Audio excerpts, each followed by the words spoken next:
Hari Om, everybody. We now move on to the Universal Outlook module. So what is this Universal Outlook all about, and what do we hope to teach children through this module? Essentially, we want children to understand that the world is a beautiful place. So a lot of lessons involve aspects from across the world, commonality. So we bring in common features. We show how people are unique and yet how they're all connected, or they're all very similar in many ways. So the child sees the world as one big place. Vasudhaiva Kutumbakam is what we all believe in as a culture, which essentially translates to the world is one big family. So the idea is to help the child see that. The idea is to bring a sense of wonderment in the child. More louder, Gayatri. Wow. Can you be a little more louder, Gayatri? Okay. Okay, Ma. So is this better? Yeah, slightly better. Is this better? Yeah. 1 minute is there. Huh? Fine. Okay, so the world is one big, beautiful place, and we want the children to appreciate that. We want the children to feel they are a part of this world. So that brings along with it certain responsibilities towards the world as well. And it's a very natural and easy acceptance of that responsibility. So let's start with the first lesson. Lesson number 7 for class 1, Raghav finds a friend. The storyline goes something like Raghav and Radha are friends. They meet up every day evening and they play with each other, much like all children of that age do. And it's a rainy day. And so Raghav says that he normally just pops a milk cover, an empty milk cover, plastic cover on top of frogs that are clearly in plenty during the rainy season. And he enjoys watching the cover hop with the frog. Radha tries to bring it to his attention that that's not a great thing to be doing, because the frog is not going to be very happy about what you're doing. But Raghav says, no, it's just a small thing. So I think you're making a big fuss about nothing.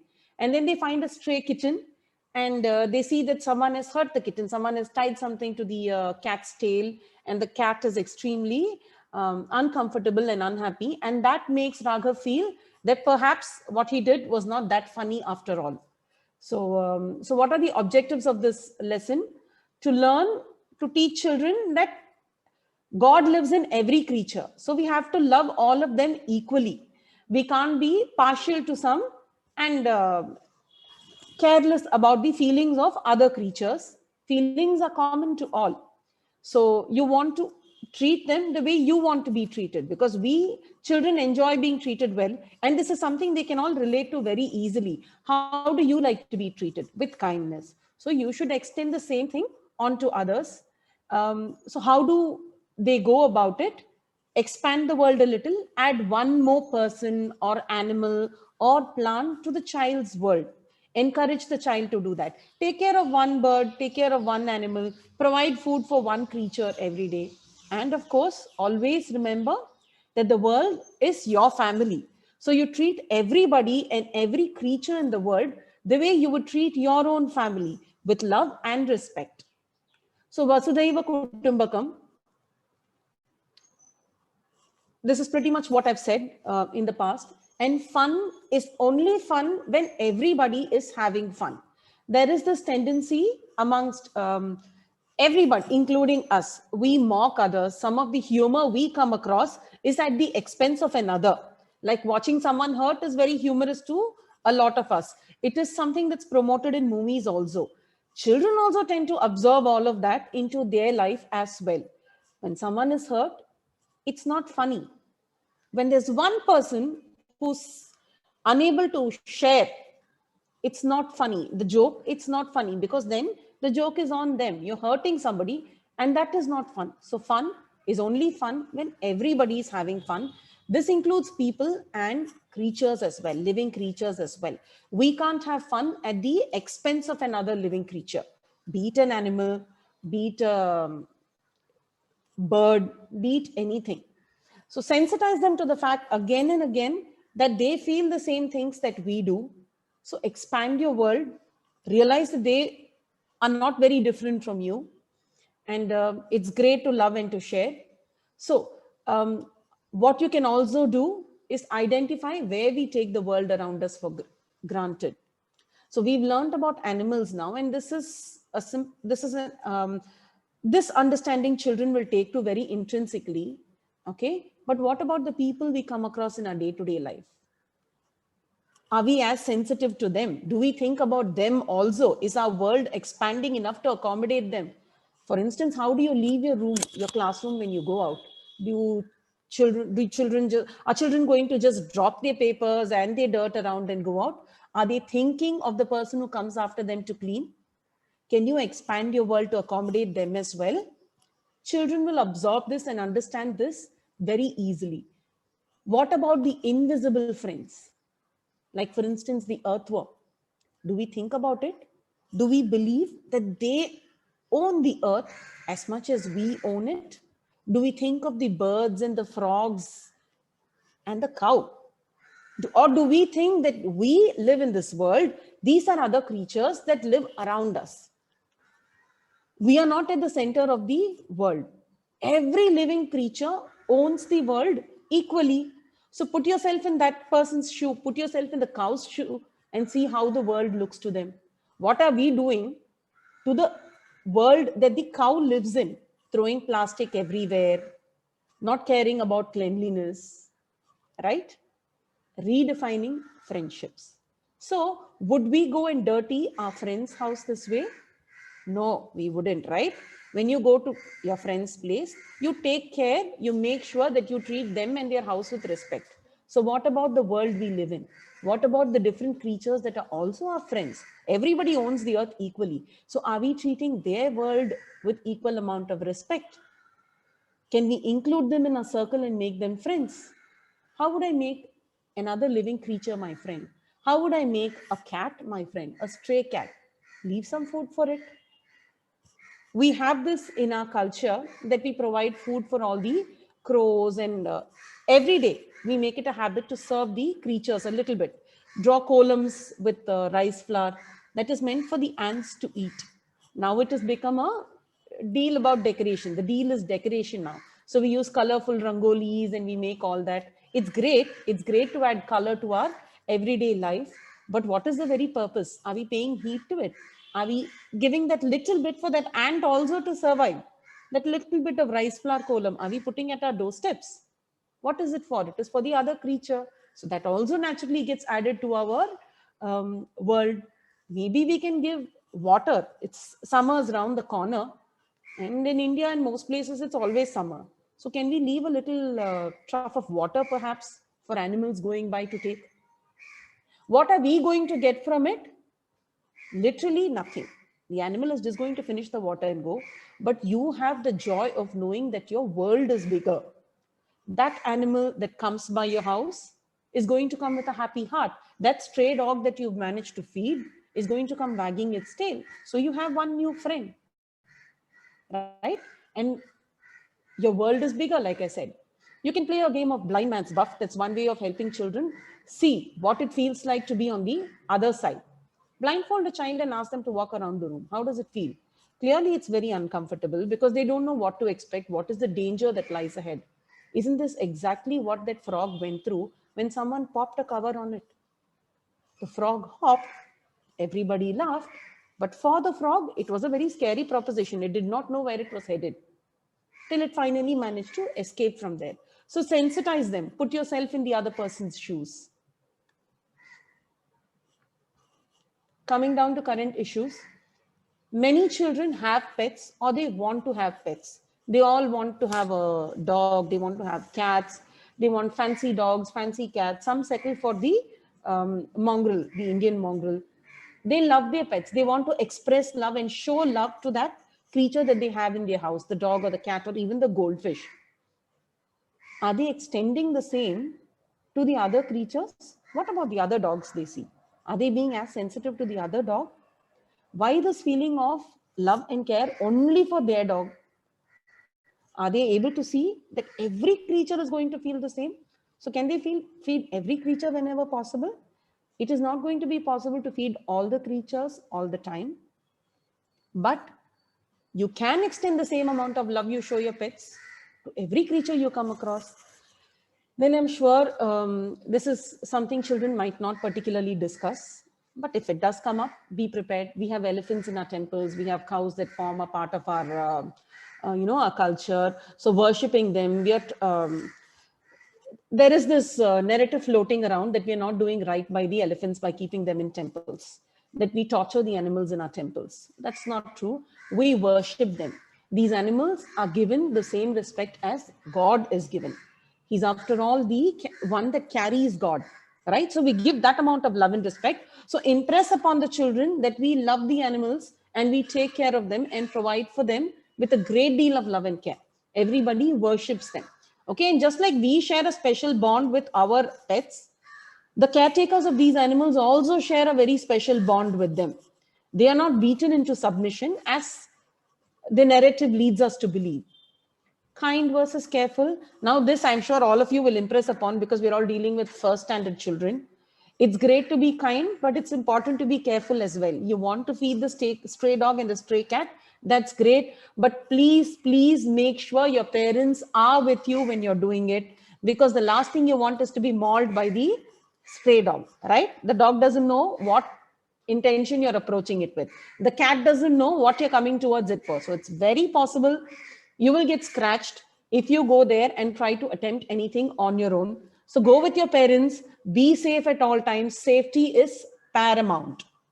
So stress upon that. I'm sure by virtue of handling kids that age, you know already that safety is paramount and that you can't take your eyes off them for a minute. Do make it a point to stress though. Habits to develop. The first meal of our house that we make at home, we always offer to the crows because we believe they are our ancestors. And that's such a lovely thought to add, right? That's such a lovely dimension to give. They are our ancestors, so treat them with that much love and respect. Sometimes we offer them leftovers as well, but giving them the first meal of the day shows you not only disposing of your garbage, but you're also giving them respect. So treat them with respect. Okay, it's not only caring for animals doesn't have to mean you're getting rid of your leftovers. That's one part of the deal, but make it a point to take the extra effort to go to do something for them. Like I said, we had the habit of putting out rice flour columns, worshipping cows and feeding them. We celebrate Matu Pongal with such great fervor out here. We decorate our cows, we offer them sweet treats. And what about the perspective? We believe when we pray, Sarve bhavantu sukhinaha. May all living creatures be happy. Sarve santu niramayaha. May they all be healthy. Because how I am is directly proportional to the world that I live in. Look at what happens when there's something like the mad cow disease that came about. Did it affect only the cows? It affected the entire industry. It affected people. Bird flu comes about. It affects all of us as well if we are not careful, right? So on one side, we all pray that we should be happy and healthy. But unless every living creature around us is healthy, the world around us is unhealthy, right? Only when everybody is healthy, when every creature is healthy, the possibility of my being healthy is also greater. Look at what we are going through right now, Corona. Where did it start from? One tiny virus. Look at the havoc it's caused. It's brought the world to a standstill for over a year, right? That tiny creature can make such a big difference. It's not even visible to our eye.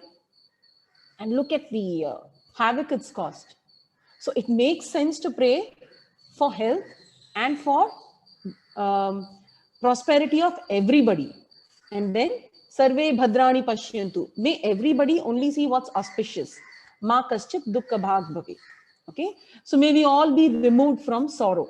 Every living creature in a prosperous society, that is possible.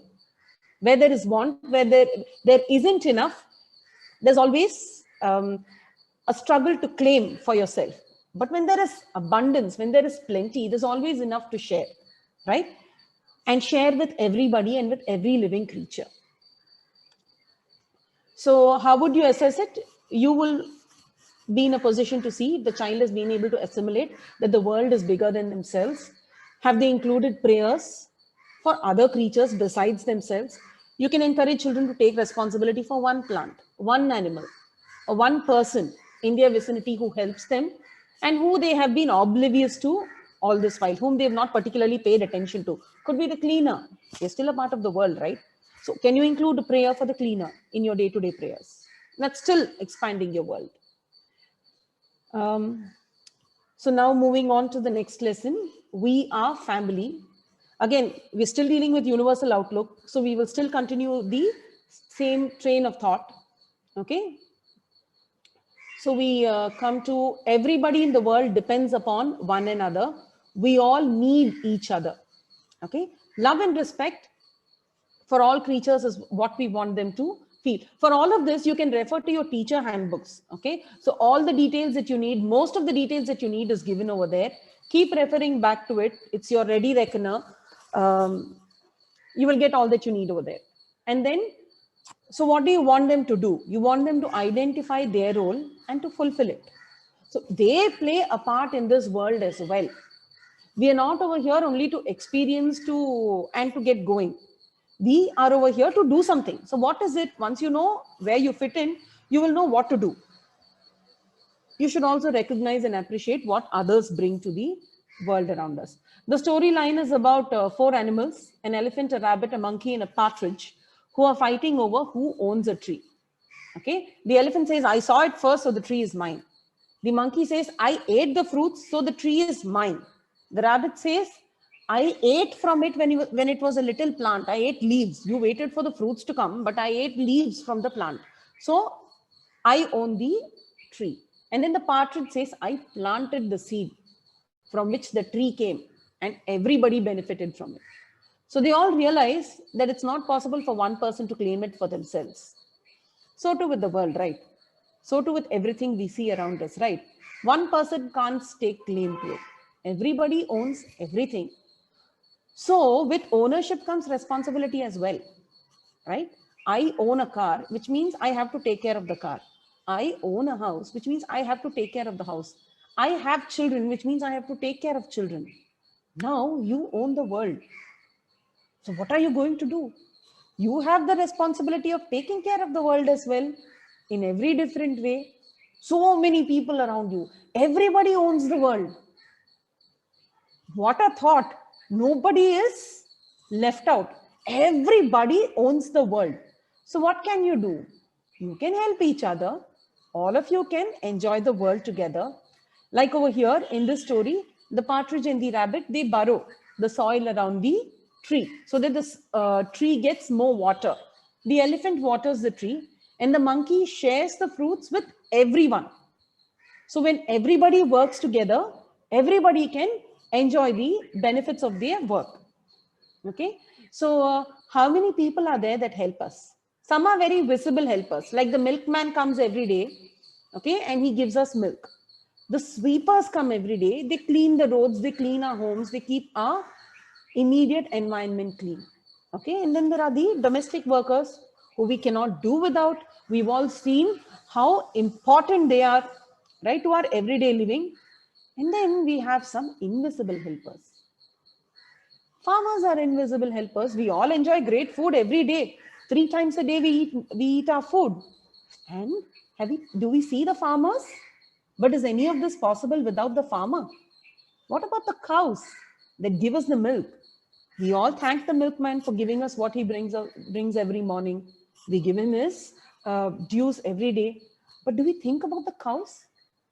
Do we think about the bees? Did you know that if there were no bees, the entire world would come to an end in just 4 years?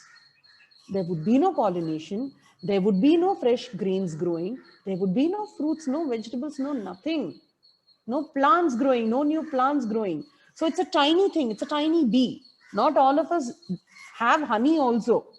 Okay, most of us don't include honey in our day-to-day diet. But without the contribution of that tiny bee, the world would come to an end in just 4 years.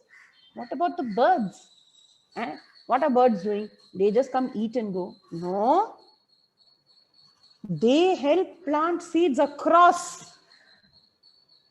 They eat fruits, they drop everywhere, and out of that come new plants. Did you imagine earthworms? Can you see them under the earth? No, you can't. But they are the farmer's best friend. This is something you all teach them in science as well, right? Did you think of what that earthworm is contributing? It's amazing, right? Think there are visible friends. Of course, the person sitting next to you is your friend. The person you go and play at home with is your friend. And there are so many invisible friends. Sanitary workers, people who clean out your restrooms and all that. Have you ever thought of them as your friend? Imagine if they did not do the work, what would happen to our place? Right? We get so much from all these people. What do we give back to them? It's brilliant. The world is coming together to help us. The world is coming together to give us so much. I have visible friends. I have invisible friends. Now, what am I doing to my friends? What am I giving back to my friends? Are we taking care of this world we live in? Are we sharing all that we get with them? Or do we think, okay, I have this, I'm giving somebody something? Are we truly giving? What are we giving? And what can we give? So let's try and figure out our world. Okay. In the first circle, we have our family. Amma is there, Appa is there, our brother and sisters are there. All of them are there. Grandparents are there. Okay. That is the first family. So what am I doing for all these people? Am I helping Amma when she needs help? Am I helping Appa? Am I helping my brother and my sister? Amma and Appa I can help, but brother and sister is a little difficult, you know. They're almost the same age. They can do their own things. No. That is your world. They are all contributing towards you. What can you do for them? Okay, I'm a very good child at home. I contribute towards the household. What about my next circle? Okay, this is the first circle. This is the next circle. My class. What am I doing for my class? Am I helping my friends? Am I helping my class teacher? Am I helping the cleaners who come by keeping my place clean so they don't have to do extra work? Am I doing that bit? Next circle, we move on to the school. But I love my class. I love my class teacher. I'm great over here. What about the school? The school is such a big place. There are so many people over there. Anybody can do, no? You are also one of them, right? When you go out, you say, I am so-and-so. I belong to such and such school. That is your identity, right? You go there to learn, right? Without the school, where would you go to learn? Without your teachers, who would teach you? This 1 year that we've all spent at home, how much fun was it compared to going to school, meeting everybody, running around? So you have a responsibility towards your school as well. What can you do? Keep your school clean, be well behaved. Remember at all times that whatever you do reflects on your school, right? If there are plants in your school, see if you can help take care of them. Even things like furniture. Can you keep the furniture in your school clean? Without scratching out names on it, without dirtying them? Because you're leaving it behind for the next person to come and use. No, that one desk that you use, how many children have used it before you and how many are going to use it after you, right? So can you take care of the world? Can you take care of your immediate circumstances? And the fourth circle is the nation. Nation, how can I contribute to the nation? Grow up to be a great citizen. In everything you do, remember, you are a member of this great country. There are so many ways in which you can contribute, right? Your world keeps expanding and all of this is yours. It is your nation. How cool is that? When you think of it as your nation, you own an entire nation. You have a responsibility towards the nation. You must keep your nation clean, correct? And then the biggest circle, the world. You are a member of this world. So what can you do? What can you, how, in what ways can you contribute towards the world? Children will come out with brilliant solutions. Okay, there are some who can come out with, I can do this for the world, I can eradicate this, I will become a scientist, I will become this, and I will go into space. They will come up with hundreds of solutions on what they're going to do for the world and how they are going to expand their own world. Perspective. The Chinmaya pledge starts with, we stand as one family, bound to each other with love and respect. So the key words over here are love and respect. So how do you show love? By expressing care for the world that we live in, right? When you love someone, you take care of them. Your parents love you, so naturally they take care of you. Your teachers love you, so they take care of you in school, right? You love your grandparents, you love your parents. So what do? sit in one corner and feel fuzzy. That's part of the deal. But you have to express your love, right? And love and respect go hand in hand. You can't say, I love you, but I'm going to disrespect you. That doesn't work, right? When you love someone, you clearly respect their needs, you appreciate what you get from them, and you express your gratitude, right? So when Amma does something nice, say thank you, Amma. When your teacher comes to class, thank her for sharing knowledge, thank her for teaching you. Move on, expand. When the sanitary worker comes, thank them for keeping your place clean, right? The soldiers who guard us at the borders, thank them. Without them, we wouldn't have a comfortable world to stay in, right?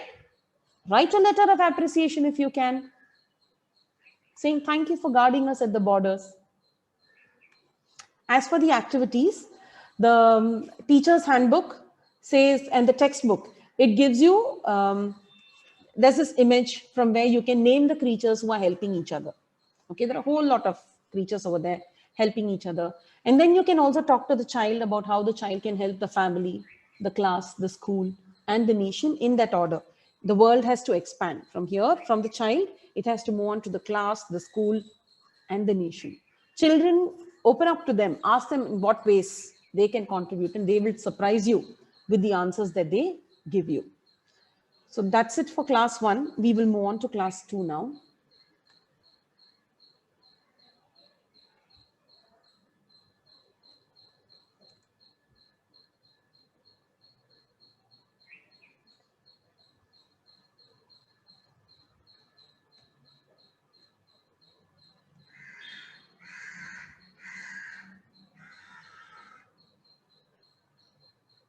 Okay, so can we see this now? Is it visible? Hariom, is it visible to all? Just show me your thumbs. Okay. It's visible, Amma. It is visible. Okay, ma. Thank you. Okay. Make So, it a full screen. Hariom. Hariom, Mama. Someone's talking, but I'm unable to hear. Hariom, Mama. Hariom, Mama. Someone's talking, but I'm unable to hear. Yeah, Hariom. Okay, so we will move on. I said if it is possible to make it full screen. No, if it is possible to make it full screen. Can you hear me now? Can you hear me now? Yes, I think I understood, Ma. You want me to go ahead with the full screen, right? Fine, go ahead, go ahead. Okay, so we go moving on to the class 2. We are still on Universal Outlook. So what we want children to take back from these lessons is a sense of wonderment. Yeah. Like, wow, the world is so amazing. There's so many things to see. And where do I start? Okay, the child must get excited about starting on that journey, about learning more about the world, because it's beautiful, it's brilliant, and there's so much to see and learn about. Okay, so this lesson teaches us all about the natural wonders of the world. Okay, you want them to feel amazement. It comes very natural to children at that age. They are all saucer-eyed and they do think the world is beautiful. You just have to give them that tiny push and then they will take over from there. Okay, you can add stimuli to help the child experience from right where they are. For instance, if I were talking about the waterfalls, then I would want you to paint a mental picture for the children. Imagine the high mountains and imagine water falling down from there. The sound of the water, the color, how do you think the water is going to come down? The loud noise it makes and the way it just slams down, the speed with which it comes. All this, children, some of them might have been to these places before or seen something similar. So they will help you along. Okay, this is all about getting the children excited about the world. So now do your research on which organization declares natural wonders. For anything to be certified, there has to be a body that certifies. So do your research about it and encourage children to make charts about the wonders of the world, about the wonderful things you find in India. It's good fun and it makes the classroom very colorful. Wonders of the world Here we have the Grand Canyon, which is in the Colorado Desert of North America. You have the Aurora Borealis, Northern Lights. Now, information about all of this is given in your book. You might want to add a little more to it. You might want to do your own research and find out more about it. So you can give them little bits of information. What you can also do is, for all of these naturally occurring phenomena and for all these wonders, you will have something very similar in India. Like, for instance, the Grand Canyon, which is in the Colorado Desert of North America. It's basically a canyon and there is a river. Okay. You have something similar in Kadapa in India. It's called the Grand Canyon of India. Gandikota. Okay. Do your research. You can look it up. It's called Gandikota. It looks as stunning and as spectacular as this. And it's in your own backyard. So encourage children to explore more. They can ask, they can tell their parents about it. I did not know of this till a couple of weeks back. Okay, not that I am the be all and end all of traveling, but it's such a phenomenal place and I did not even know it existed. So I'm sure when children go and tell their parents this, that, Appa, Amma, did you know I learned about Gandikota? It is like the Grand Canyon and it is over here in India. Parents are going to do their own research. It's right at your back, you know, in your backyard. So children they will be there next. They will be exploring the country more next. And then you have the Northern Lights. I am not sure of any phenomenon that comes close to it in India, but you have the Victoria Falls, which is at the border of Zambia and Zimbabwe. See, the child has learned there are about two new countries, Zambia and Zimbabwe. Okay. The child has learned that there is this huge waterfalls over there. And the next thing we do is connect to something in India. Ask them how many have been to the Jog Falls. How many have been to the Dudhsagar Falls. Some of them would have been there and they will tell you a lot more. Okay. There's more on the Grand Canyon. You can refer to the teacher's handbook. You can refer to your textbook. And of course, feel free to find more details online. There's more on the Aurora Borealis. It's at the North Pole. It's a dazzling display of lights. The closest I can think of is Diwali, and that's not a natural phenomenon, of course. And then you have the coral reefs over here. Okay, the Great Barrier Reef of Australia. How many of you knew that our Andaman and Nicobar Islands have coral reefs as well? Just not as publicized as the Great Barrier Reef, but you can find the same things you find over there, over here, and it is a part of our country, right? This was news to me. And then you have the Paracutin volcano from Mexico. There are no live volcanoes in India, but it's fascinating for children to learn about this. And then you have something that is right again in our backyard. This is in Nepal. This is Mount Everest. It's in Tibet. And it is the youngest and the tallest mountain range in the world. Okay, and it's also the fastest growing chain of mountains. You can ask the children how many of them have been there. What do they know about the Himalayas? Do they know that it starts right in our country and it moves on up there? So activities over here, children can make charts. You can encourage children to make charts highlighting the wonders of the world. Ask them to do some research and find out more about the wonders that India has to offer. Okay, like for instance, the Dudhsagar Falls, Gandikota, coral reefs of Andaman and Nicobar. So what do we do with such a phenomenal world? The world is beautiful. So what is your role now? You have to protect the environment. When you go to such places, when you go visiting, carry one extra bag, and there is a lot of garbage strewn around. When you come back, make sure you fill that one bag or you collect garbage that people have thrown away and bring it back and put it where it's recycled. So to that extent, you've contributed towards cleaning up. So if it's a group of 10 people going over there, imagine how much garbage you can clean out of there, right? Go prepared, keep cleaning up wherever you can. And raise an awareness about the need to keep the earth clean because it's your world. We all keep our house clean, right? Why? Because it's our home. The world is ours. We have to keep the world clean. So children can take turns to explain the wonders of the world. okay, and encourage them to make it as descriptive as possible. You can refer to the teacher's handbook for this. Make a chart of the wonders in your own state and country. Moving on to the next lesson, the world celebrates. Okay, so this is again about universal outlook. So it's about establishing common practices or common celebrations across the world. Water is one thing that everybody celebrates. It's not only India that celebrates water. We, of course, we respect our rivers as Ganga Maiya, Saraswati Mata, etc.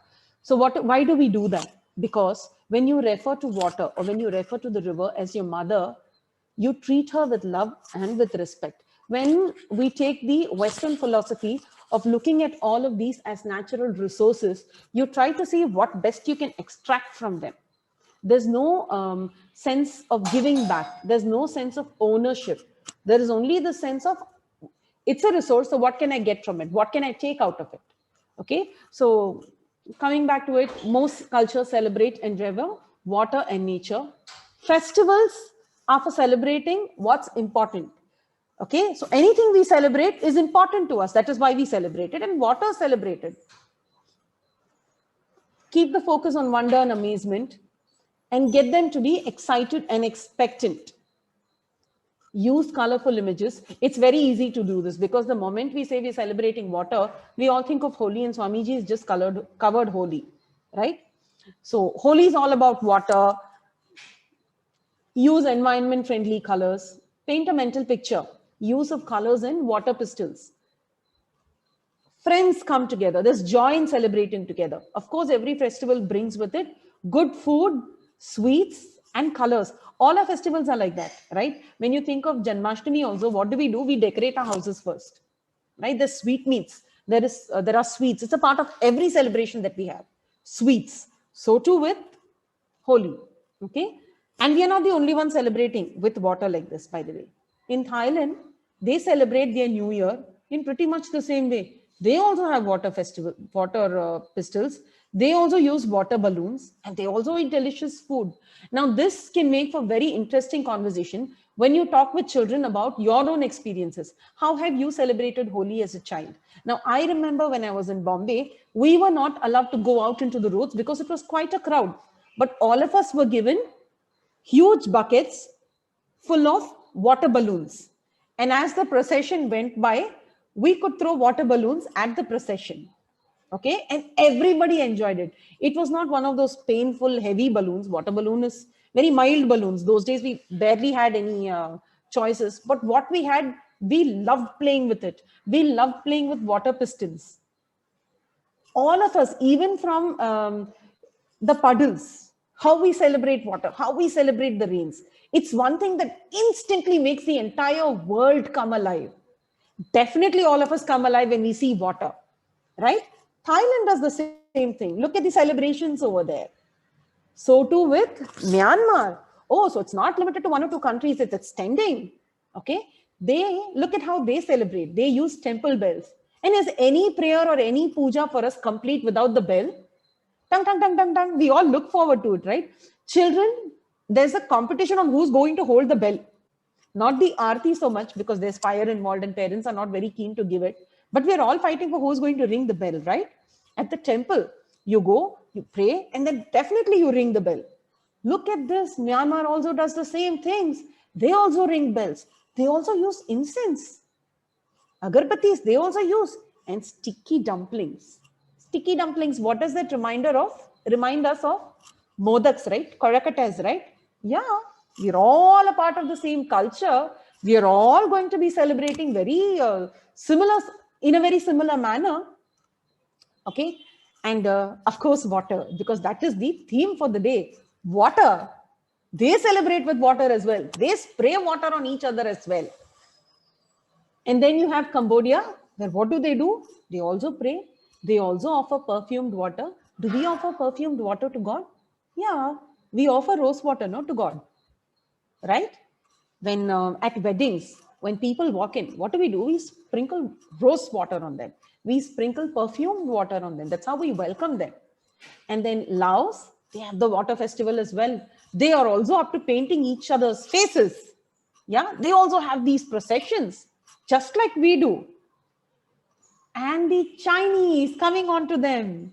They have the boat race. They have a dragon boat race. Do we have a boat race? Yes. Every child by now knows that in Kerala, we celebrate Onam with the snake boats, right?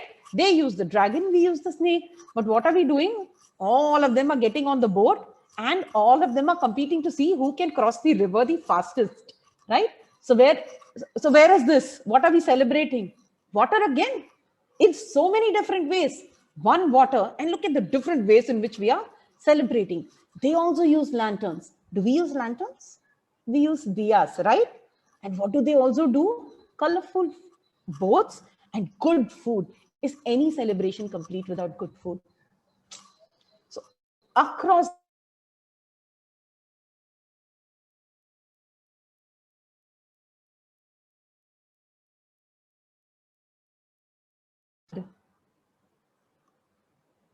so celebrations are common to cultures. We're all unique. We have our own special touch that we give to our festivities, and yet we are all similar, right? And when there are differences, we learn to appreciate them. You don't put someone down saying, hey, I celebrate this way. That's the best way. And that's the only way. No, look at the essence of it. All of us are celebrating water that gives us life, right? So you appreciate what's common to everybody. Water is precious to all. It gives us life. And as for activities, you can refer to the teacher's handbook and you can encourage children to learn how to say Happy New Year in 5 different languages. It can be a game. You can see which child can do that. Of course, you can also encourage them to draw their own boat and color it. Make it nice and colorful. There was something we did at a camp. I wasn't sure how to put it across, but I'll try and explain it to you. So teachers had these huge cutouts. Okay. So the children were given time to color the boats. It was the cutout of a snake boat from Kerala. And all of them, about 8 of them, had to hold on to one boat. Okay. And there are 5 such groups, 4 or 5. So run from the starting to the finish. But now you have to run together. You all have to hold the boat together. So you're in sync. You're moving together. And you see who walks across the finish line first. So coming to current issues, water is a life giver. Water is precious. So what should you do? Of course, it makes sense not to pollute water. It makes sense not to waste water, but definitely celebrate water. Thank you and Hari Om.